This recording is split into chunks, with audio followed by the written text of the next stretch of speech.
Madame la ministre, je partage bien entendu les inquiétudes de mes collègues sur le choc des savoirs de Gabriel Attal et le renforcement des inégalités qu'entraînerait mécaniquement la mise en place des groupes de niveau.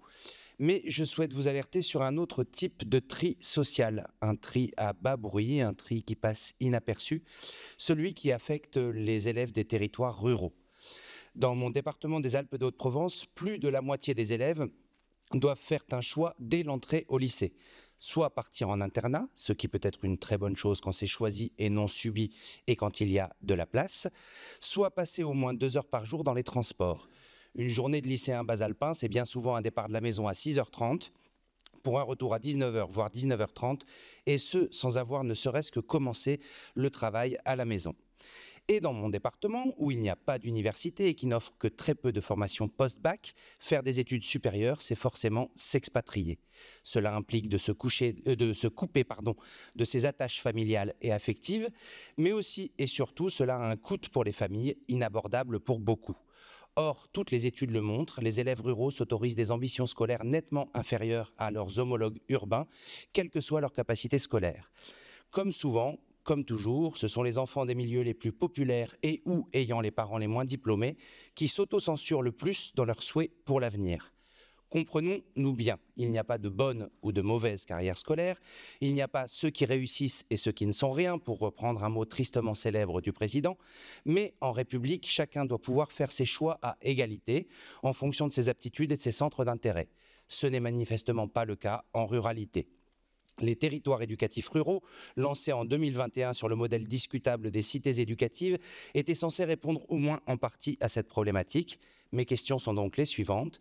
Quel retour d'expérience, quel premier résultat pour les territoires éducatifs ruraux et au-delà, quelle politique nationale pour mettre fin à ce déterminisme géographique? Je vous remercie. Madame la ministre, vous avez la parole. Merci Madame la Présidente. Monsieur le député, merci pour votre question. J'en partage pleinement l'énoncé. Il est vrai que nos jeunes élèves qui sont situés dans des territoires un peu plus isolés sont en grande difficulté. Et cela accentue, me semble-t-il, comme vous venez de le dire, les inégalités. Soit parce qu'ils doivent s'expatrier en quelque sorte pour aller vers la formation qu'ils souhaitent choisir, soit parce que alors ils ont des temps de transport très importants, soit parce qu'ils sont en internat.